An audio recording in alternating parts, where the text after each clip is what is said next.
everybody. This is Danny Class. I've noticed a question that sometimes people get when they start playing the guitar for a little bit, where they say, I have learned what my teacher have told me to learn. I have learned from YouTube videos. I have learned the scales. I'm progressing, but something doesn't quite feel right. My playing feels too stiff, not fluid, not musical. And I think it's an important question because there's a kind of, it's not really a trap, but a problem maybe with just learning for the sake of learning when we're talking about the guitar.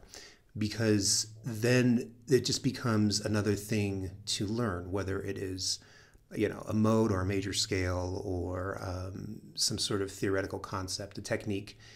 And that's not very fun necessarily.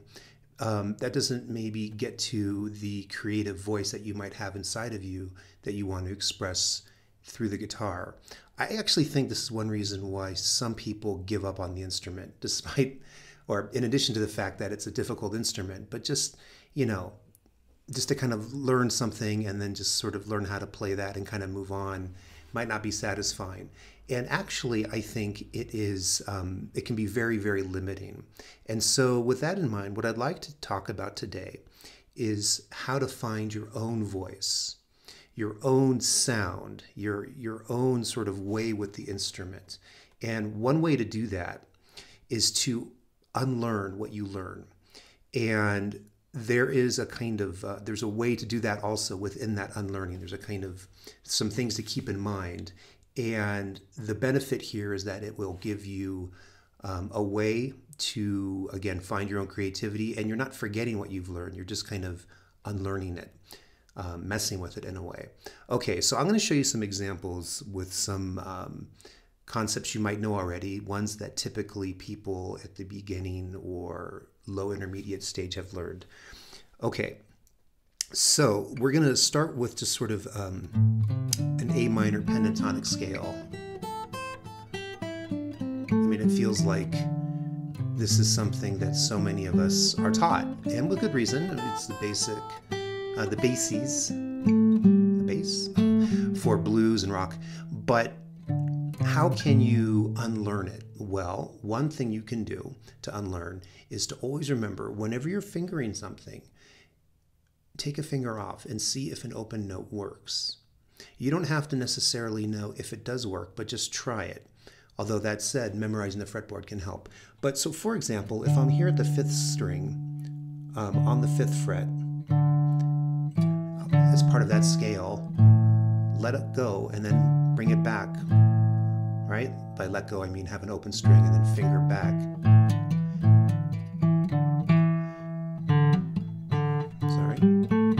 Try with the other strings too.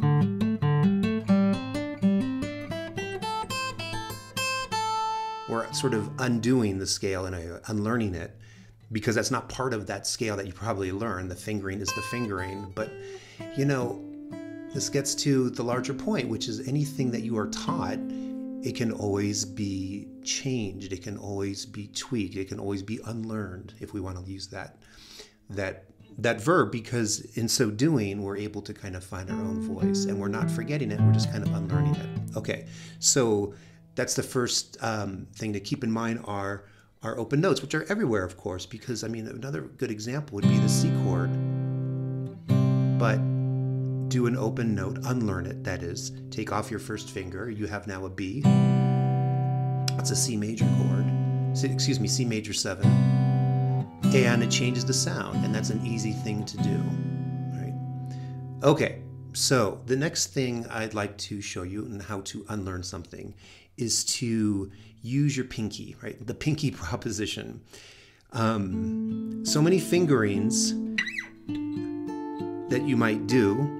We'll go here on the A minor chord, part of that A minor pentatonic scale. Okay, well, the pinky is there. It's not part of the chord, right? If your teacher says, look, learn this A minor, okay, and I did, okay, but my pinky is there.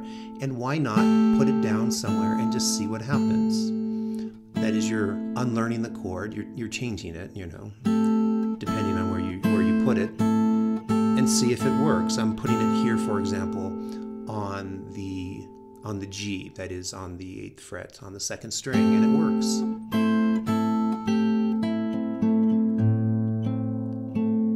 Right. Another example would be with, well, a G chord, right?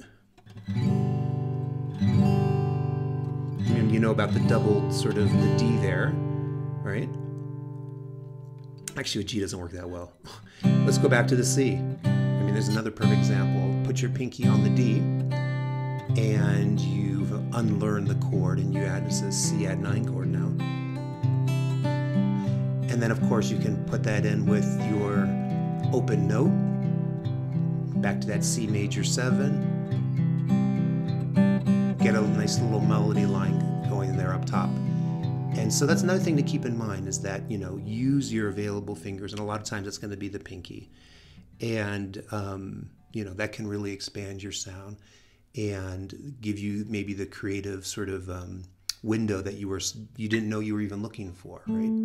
One thing to think about also is that by unlearning, especially if you're finding yourself being kind of, for lack of a better word, kind of bored with what you're being taught, you know, that it's nice, it's something that you're doing, but the music isn't there, so start messing with it.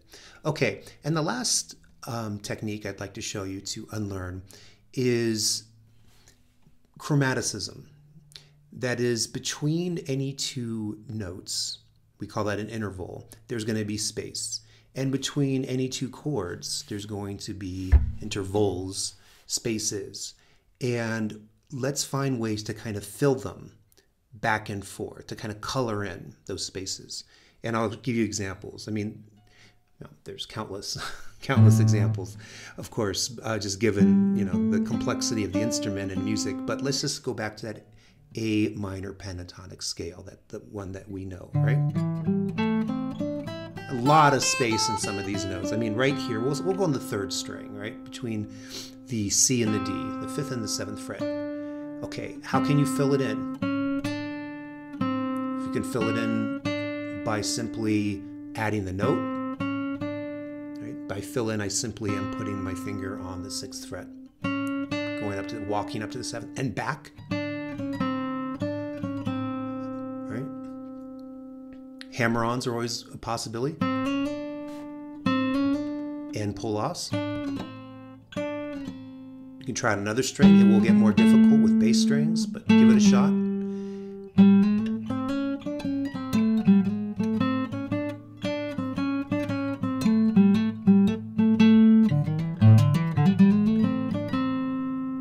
Threw in some open notes there, right? So, and that's the other thing. These techniques can be used together, right? So we can try the open notes, and a pinky involved.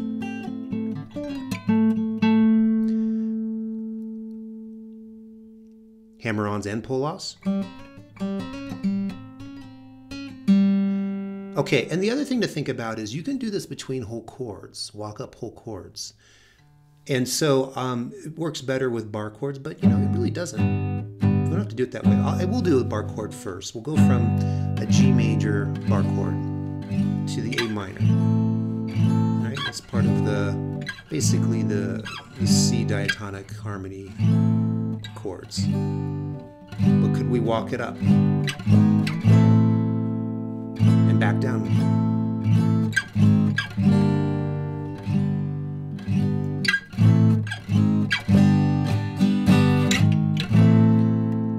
So I'm playing the chord in between. And another example that I'd like to show you is the C chord. What if we just moved that up to, without necessarily even knowing what the chord is, right? Move the whole thing up a whole step, keeping that open G open, same shape, back down, and then go in between.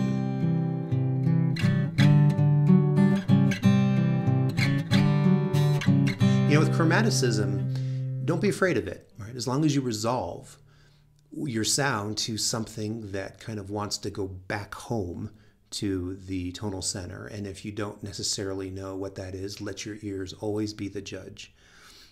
It's a good rule for going forward. Then I think you'll be in good shape. Okay, so I hope you found this useful as a way to kind of get beyond just learning something for the sake of learning, because that can lead to plateaus, and that will, that could kind of stifle your creative voice. And so it's okay to unlearn with hopefully these three techniques. There's other techniques, we can maybe talk about them in a later video, but I think these three will kind of serve you well all up and down the fretboard. So thank you very much for watching. I hope you stay well, and I hope you found this lesson useful. Goodbye.